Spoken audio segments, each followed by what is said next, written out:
Welcome back, everyone. I have a moment to myself, and I felt drawn to actually do this recording. I've been wanting to do for several days now. It could just potentially serve the purpose of um, the book club, me and some of the other members here at New Light Stream and Love, as well as some others that are going to be joining in, are actually embarking on a beautiful journey of Carl Jung's Man and His Symbols. And we started this last week. And as we began to get into chapter one, the very first picture caught my eye. And I'm the type of person that when I have things come in, I have to get them out of this brain of mine and into the physical, probably so I can better understand. It's funny, I need to bring it out so that I can better understand something.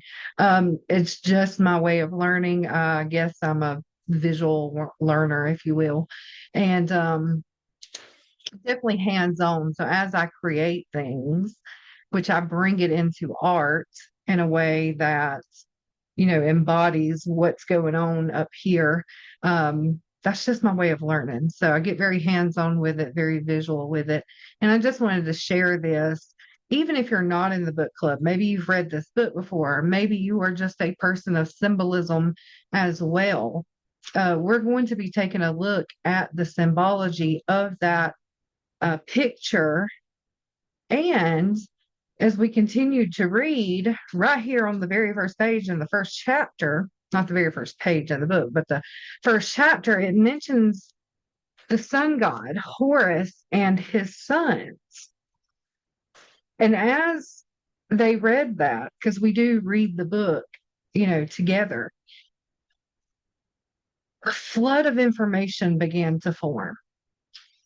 And me being an individual who looks out into the world and I see symbolism in everything. Some people call it synchronicities. We'll see a certain number that identifies with something in our life. We'll see feathers or, whatever it may be. You might smell things, you might hear things, you might pick something up in a song.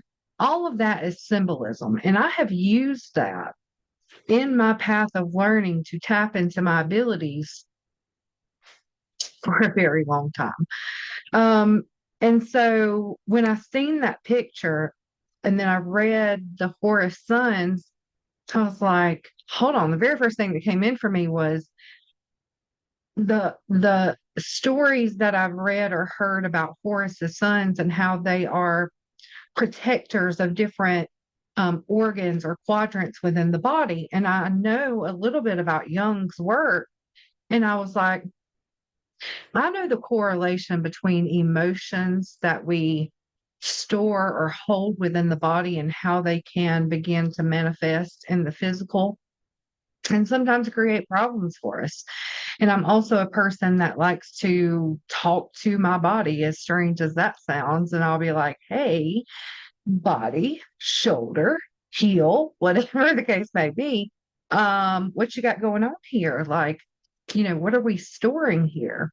I actually did a video last week that is posted right here on New Light Stream and Love that is an exorcism of unworthiness. And the whole thing kind of spawned from a pain or an ache that I was feeling in my heel. So if you have not watched that one, I recommend you go back and watch that video. There is actually some more unfolding from that particular video. And I made another video, which I held back and didn't post, which I should have way beforehand. But I'm going to try to stop doing that, just reserving things and holding things for the side. Yeah, that's like, ding, you better listen to that. You hear your words. Um, okay. So,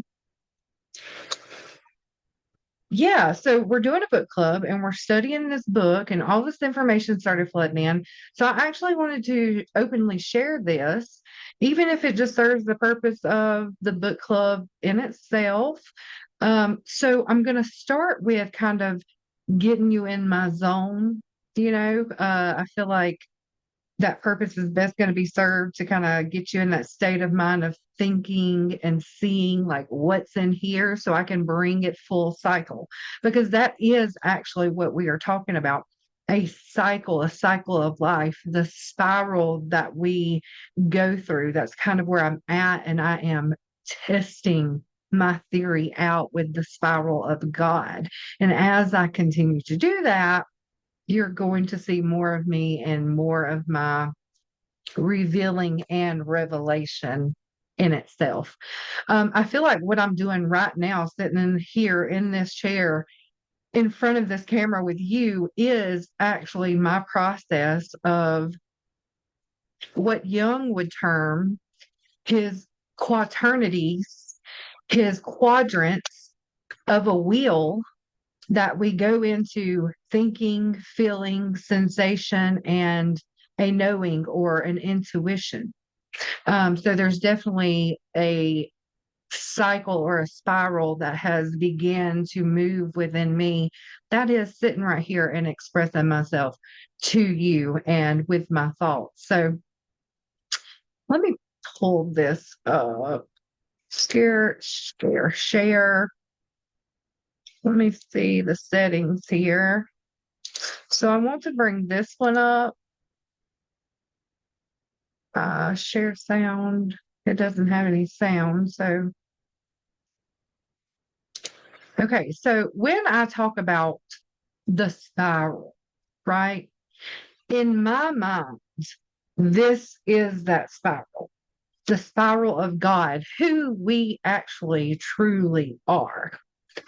This is divinity in itself. If you take a look at the sunrise or that energy light, that God frequency down here, I went through this questioning of why in the world would consciousness, would God frequency, would God, would divinity want to fragment itself and begin to experience life in this vessel, in your vessel, in all the millions of people, billions of people that are here? Like, why would that even be a thing? And the answer that came to me was like to experience oneness and wholeness and unity and love. And I was like, oh my gosh, that's so stupid. Like, why would you want to experience something that you already know? You're already whole, you're already one, you're already in that unity frequency, that God frequency. Why would you want to do that? And as I sat with another team member here at New Light Stream and Love, her telling of a story actually spawned the answer for me. It was what I was feeling in that moment was actually equal to God frequency. I was feeling very isolated, very alone, very lonely, that sort of thing that, those are the words that we use to describe it, depression, things like that. And I was like, oh, that really? My isolation is equal to your desire, your longing, your will to want to evolve, to grow, right? And I was like, that's very similar to what God frequency, consciousness, divinity itself was experiencing at that time. I want to grow, I want to learn, I want to evolve. And so it began to spiral out. I've said it on another video with the spiral of God. You may have a totally different way of explaining it. And that's totally fine. Take your interpretation. And one of the things as we begin to dive into this, that thinking mode is also about opening the mind, having that capability to sit in a space with someone else and to open the mind in a way that begins to spiral that energy within you. It's not about agreement. I will continue to evolve, and the way that my understanding of this will continue to evolve. So as I sit here now, this is the way that I've begun to grasp consciousness or God frequency in itself. So Beautiful, beautiful way of doing it. And if it helps someone else to have that ability to begin to express and breathe life, the life of God, the breath of God, the expression of God through them, and to learn about who they are as a being in this 3D realm, I'm all for it.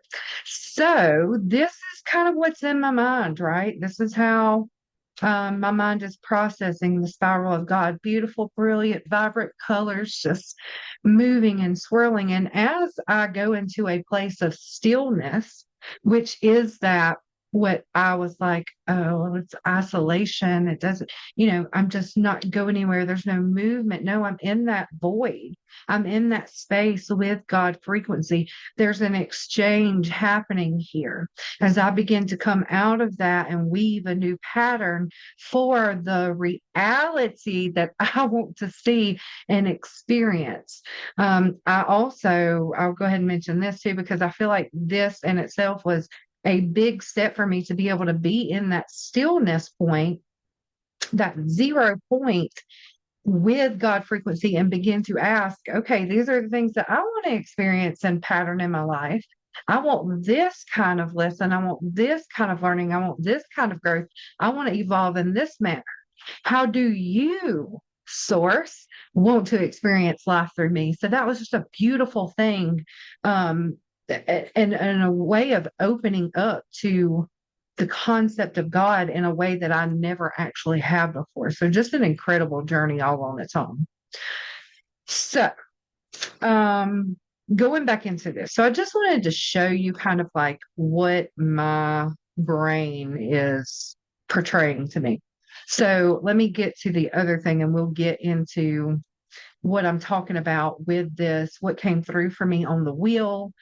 We are talking about the depiction of what Ezekiel in the Bible actually seen, and how it's described or depicted here in this book, and what began to come through for me as we began to talk about, of course, the sons, and a lot of other things have came in since. So let me get this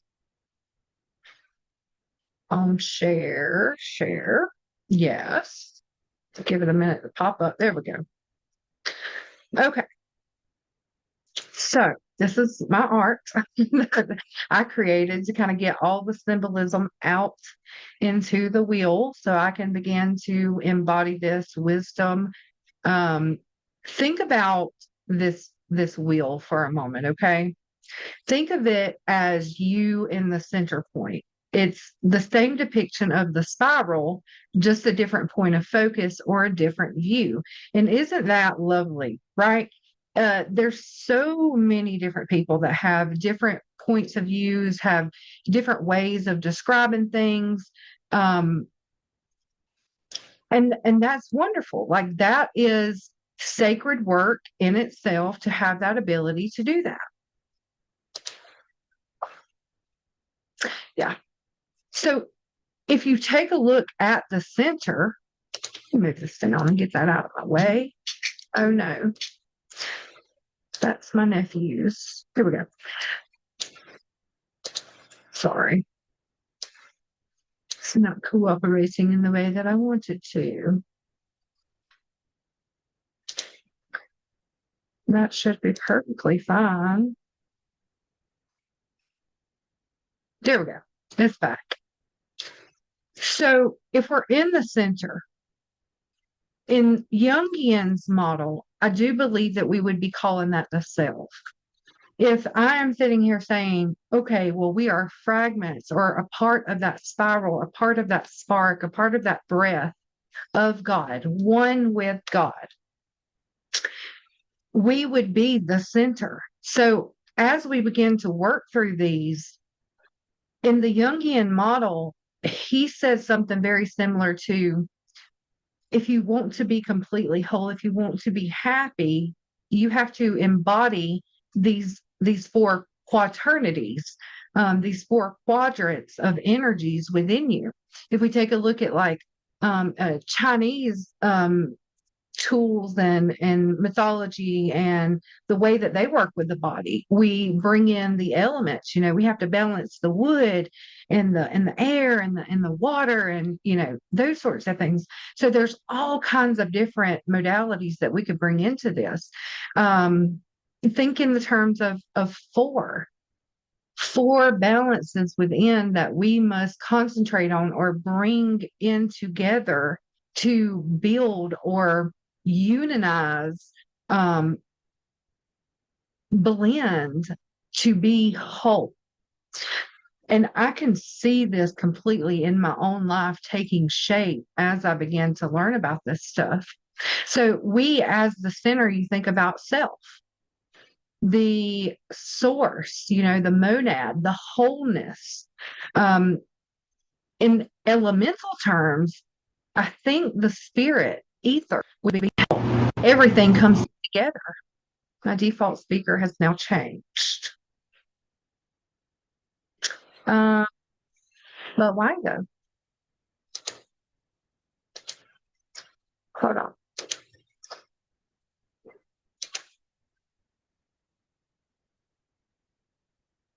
Oh, the speaker, not the microphone. Okay, that's fine.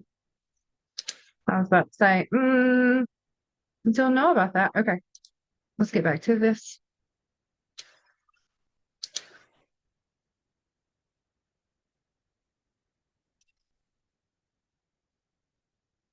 Okay. So, spirit, yes. Every element as one. Spirit is everything and anything. Same concept of as God, right? As us, as self. So this center right here is conception or pre-separation, before the spiral, before the fragmentation. This is original oneness or original unity, the divine before form actually came. In the Gospels, we think about in the beginning was the Word, the Logos, right? The divine process. If we think about the sons of Horus, this is the unmanifest. This is all four of those sons united before fragmentation. This is a still point. If we look at this in a directional sense, this is the still point, that 0 point space, that stillness, right? This is neither moving nor divided at this point. And if we think in terms of alchemy, we have prima materia. So this is that original undivided essence. It is the beginning and the end, actually, which is never the end, right? So here, all things are whole. This is not I and it's not thou yet. It is just is. This is the garden before the fall, or the space of God before breath created worlds. And from this stillness, the journey actually begins. So now we turn to the east. Look at all the symbolism within here. I did a good job, didn't I? So in that picture, when we're talking about Ezekiel's wheel, I don't know what architectural structure that is. It says Chartres Cathedral. I'm not sure if I'm pronouncing that correct. But this is a depiction of Ezekiel's vision that he's seen of God, the wheels, the four beings at each corner.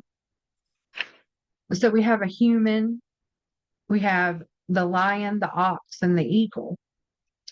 So in the east, we have the human, and I say human / angel because as I was going through this, I was like, oh, there's an original frequency, there's an original source, but there's also an evolved perspective as well.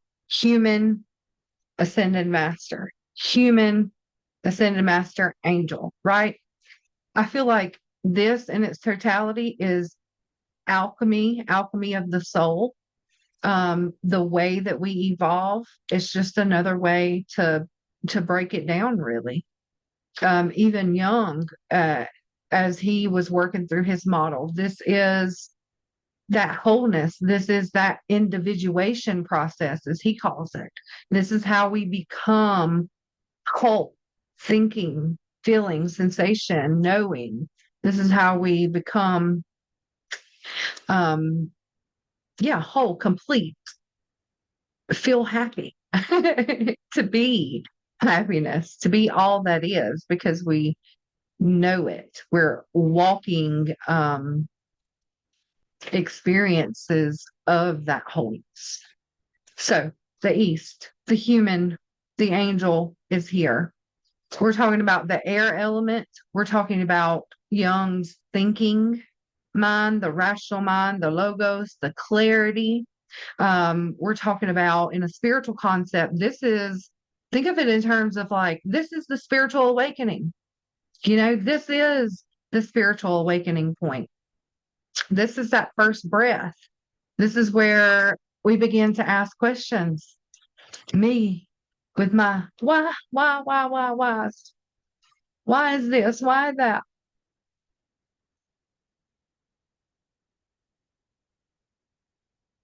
Okay, sorry. I got to keep an eye on that. I usually would turn my phone off, but okay. So in the East over here, we have, um, think in terms of the Bible, the gospel. This counter over here actually relates to Matthew. Now, in Jung's book here, we have the lion is Mark, the ox is Luke, and the eagle is John.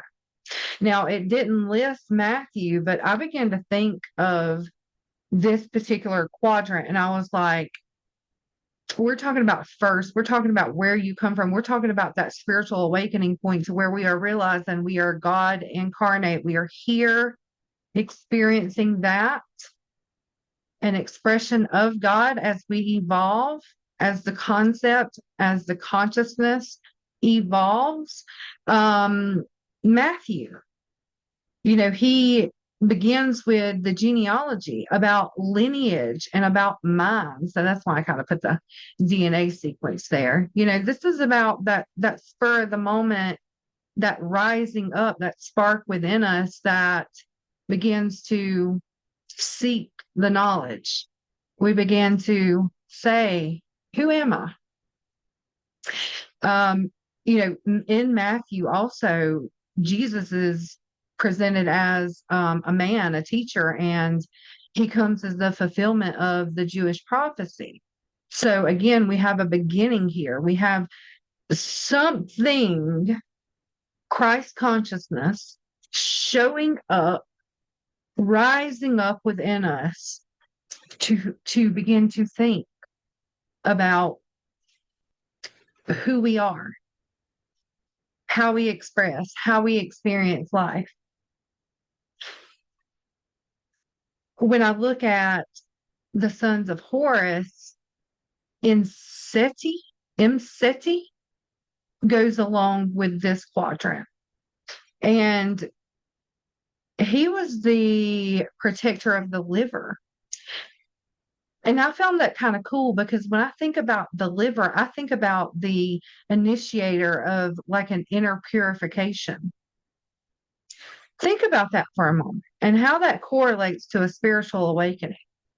I don't know how many of you have been on a spiritual awakening journey, but as you begin to move through it, do we not start to clean up ourselves? Or like, I want to do better. I want to be better. Oh, I want to be in tune with my body. I want to think about my body.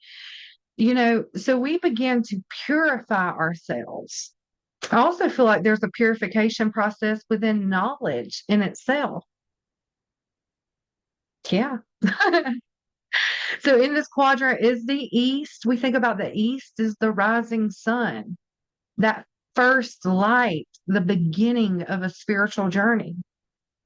In the transformation stage, it's a call to consciousness.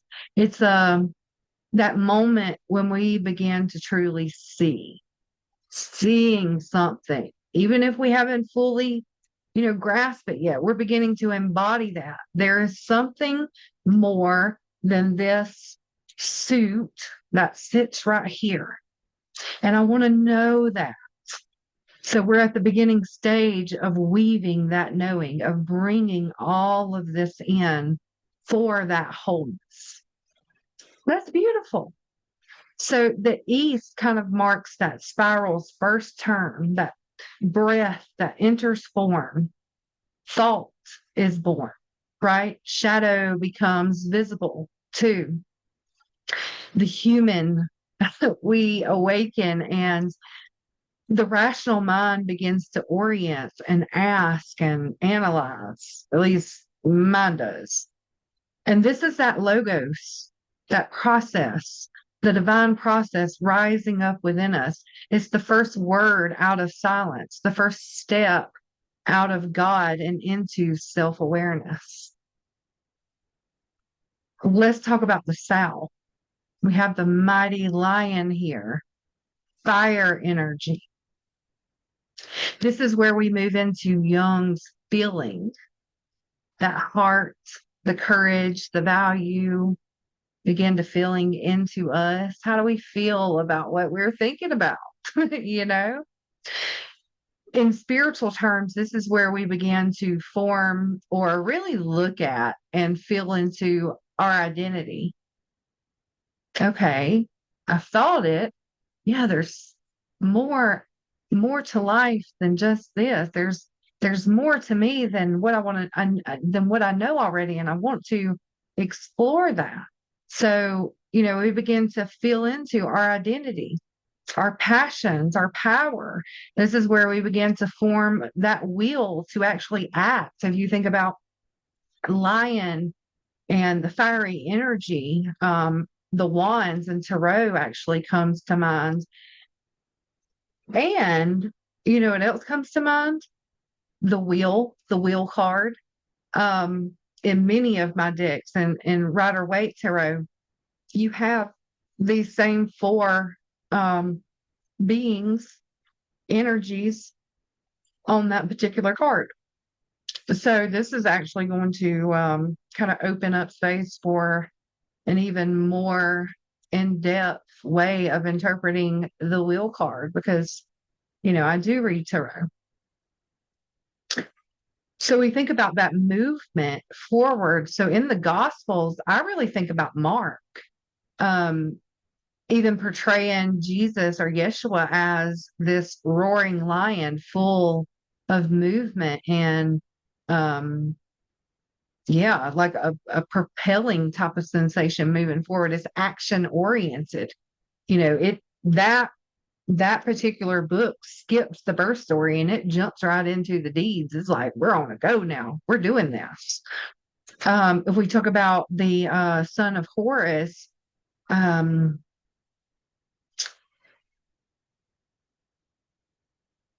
know I'm going to butcher this. Duamutef, Duamutef. I think that's how you pronounce it. This character protects the stomach. I'm going to spell it for you. It's Duametef. Okay. Duamutef. There's a certain frequency that's tied to that particular name, and I feel it. And that may be why I'm pronouncing it in that manner, because there's something there probably for me to look at. And the fact that this one is fire. So that's been a really, really big thing throughout my spiritual journey, is talking about the flame, feeling into the flame.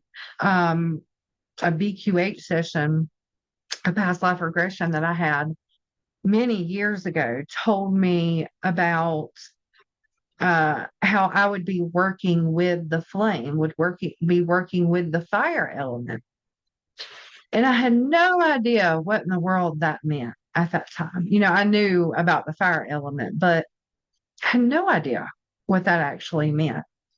And it was a whirlwind of energy that came in the next day because I actually began was being taught how to do a ancient Tibetan soul retrieval ritual using the elements. I don't want to say using, but uh, calling forward would probably be a better word. Yeah. So there's something in this quadrant for me that I've been working on for a very long time. And even the stomach, the gut in itself, the solar plexus energy. When I think about that, and when I began to work with the energy centers within my body, I could clearly tell that the solar plexus was my powerhouse. I don't know if it's that way for everyone, but it's my powerhouse. And I can always sense when something is a little off. You'll hear people say, like, follow your gut or things like that. When I tell you my gut speaks, it really, really speaks. So, it's not a surprise that I didn't feel a certain frequency within that particular name. So if we think about the stomach too, we're talking about like the power of digestion or courage and transformation through fire, our will, our movement forward, our walk on this path.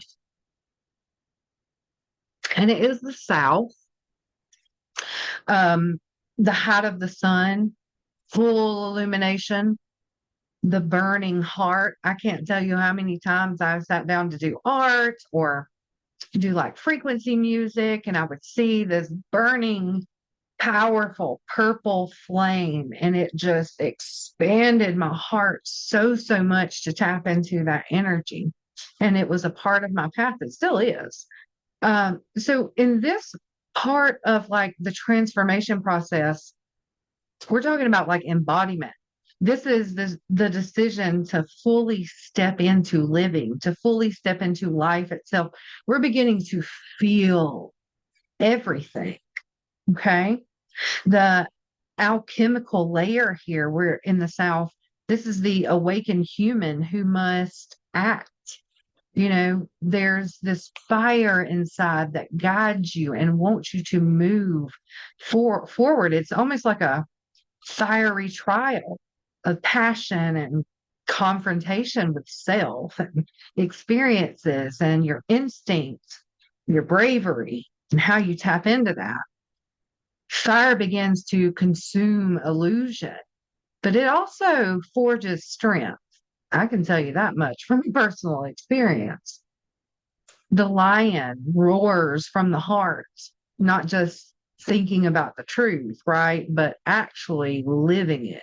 We're no longer just thinking about it. We're beginning our process of living that. It's what I'm doing right here and right now.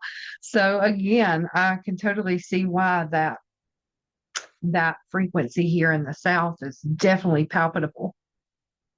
This is identity alchemy, transforming seeker into sovereign, someone who is in that embodiment mode. Let's talk about the West, the ox or the bull. Water element is here. And this, in Jungian terms, we're talking about the sensation, body, memory, and experience. In a spiritual concept, we could kind of look at this as like shadow work. This can be, if you watch my Spiral of God video, I'm like, yes. And then we descend, we go back into this place of stillness. And sometimes we misinterpret it as depression or isolation or loneliness, but you are just simply in that God frequency. You are closer than you ever have been before. So we descend, we work on ourselves, we begin to integrate everything that we thought about, everything that we felt as we begin to move forward, now we're beginning to integrate this energy. This also can be a space of like, death. And when I say that, some people are going to be like, what do you mean? No, but how many times in our life do we kind of recycle, in a sense, recode, repattern what we are living? It is a sense of death. It is a death and rebirth. And that's alchemy. That's the alchemy, baby. If we take a look at the gospel, we're talking about Luke bringing forward the womb, the incarnation, the embodiment, the emotional realm. Yeshua as a compassionate healer, deeply human, born of a woman. But, this is where that emotional realm begins to be flowing. I wanted to say, like, I was feeling the texture. Sometimes when I begin to process what's going through my mind, there's actually, I wonder if other people do this. There's actually a sensation to it. We are in the space of sensation. So I can see why this is coming out right now. But if you tap into this reservoir within you, and maybe you do this too, I would love to hear from, other open and aware and conscious, beautiful, beautiful souls out here that experience this. But when I say a certain word or the mind begins to process a certain thing, I feel a texture. Sometimes it's like right here, it could be tingly, it could be like heat, it can be fluffy. I feel it even though it's not here, if that makes sense. I don't know if that makes sense or not. But here in the West, I feel like that's what we're kind of tapping into. We're tapping into the texture of life, how we begin to sense things, how we begin to integrate these things within. Think about it, feel it.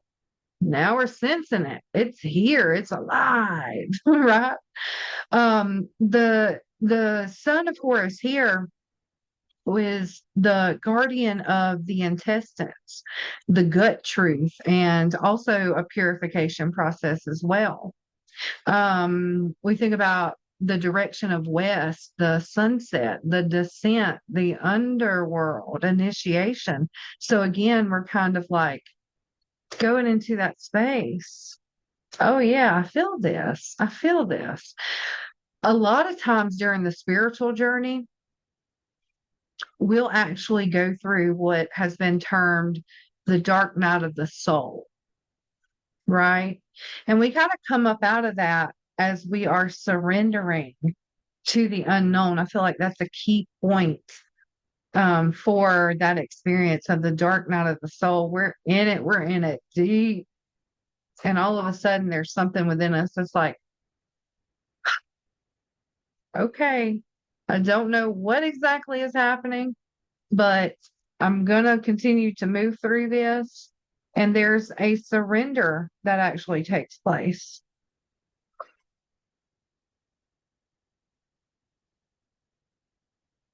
Give me just a moment, guys. Sorry. Hold on. Okay. So I might have to stop this in just a moment. So the water dissolves form in the east, in the west, ego breaks down. So a lot of times when we're talking about the dark night of the soul, we'll be talking about, okay, we're having an ego death as well. Emotions, oh my goodness, emotions begin to surface. The body begins to remember. This is where shadow work begins in full, especially we're bringing that energy of Jung. He was very, very big on shadow work. And this is not in theory. This is like, I'm going through this. I am thinking, feeling, sensing everything within me, the pain, the grief, the loss, the surrender. the death of identity, the baptism and chaos. This is where you remember that compassion is actually born here. This is your memory. The ox labors through the mud, I think would be a very good way to put it. All right, so let's talk about the north here.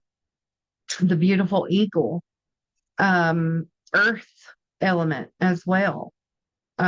Sometimes as you can see, the earth element and the air element or the wind or the sky, as we bring this in, I think they're all blendable, honestly.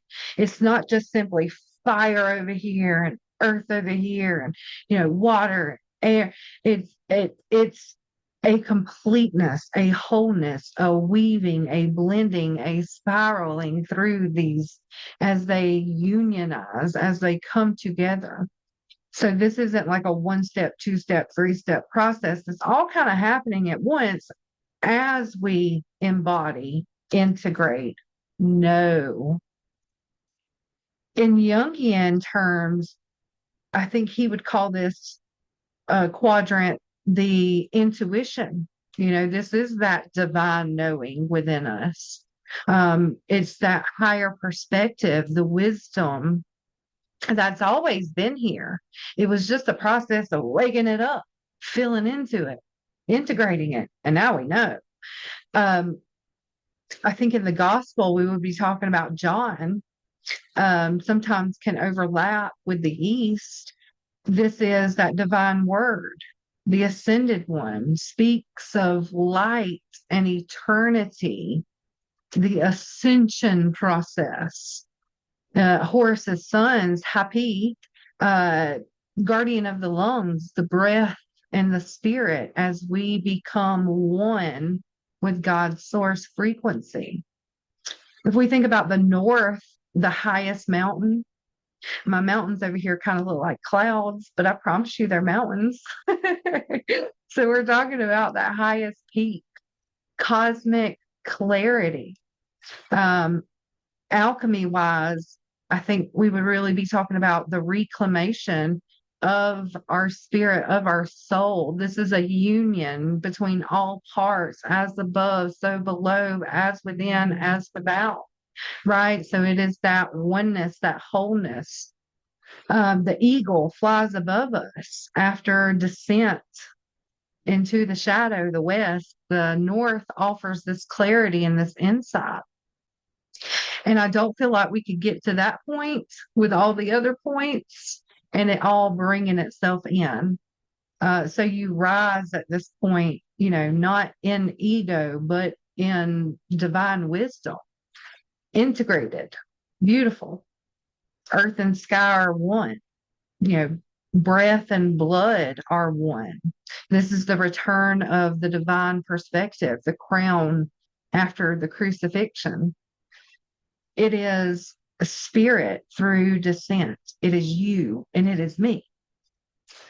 And then what do you think happens when all of this becomes one? When you begin to embody all of these parts of you, all these beautiful, beautiful, beautiful energies present within you and I, when you begin to work with your senses, your feeling, your thinking, your sensations, your intuitive abilities, when you begin to work with these quadrants within, when you begin to see these fragments as a whole, a way that you can experience life, we return to wholeness. Wholeness is restored. We return to the center, a brand new us, a brand new breath, a brand new spark on a new journey. This is like ether woven through the four, where they all become spirit, all become one. This is the self fully integrated, fully unified, or as Jung would put it, you have went through the individuation process. I don't know if he would term it like you've been individualized, unseparate. You're part of the whole. And you fully see that and understand that. This is Christ consciousness. This is a spiral completion. This is Revelation and Sophia. The creatures gather at the throne, all the four faces, the wholeness, the restored divinity. Alchemy here, all of the parts unite or reunite. The fragmented self, the thinking, the feeling, the sensing, the intuiting, it's no longer split, but it's integrated. This is like the concept in alchemy of the philosopher's stone, the kingdom within, right? Bring the kingdom to earth, the kingdom within us, the resurrection of God within self. The spiral has begun to turn, and the soul has remembered itself. I have some more to share with you, but I've got to handle something else. So I think I'm going to make a part 2 on this. So if you enjoyed this, make sure that you check back in or turn the notifications on. There's no telling what I'll post on. There's really no telling at this point. I'm having such fun with this expression of God through me, and knowledge feels, don't know how to describe that, feels lighter than it has ever been. Usually when I dive into something and want to put pieces together, it never quite completes itself. And to be here right now and have that ability to really bring the divine creation into this motion, I'm actually quite proud. So, and I'm just enjoying every single moment of this, every step forward in my lioness, my fiery energy. So yeah, turn that notification bell on, check back in with us. I definitely am going to make a part 2 to begin to talk about, the turning of the spiral a little bit more in depth on all this. So stay tuned.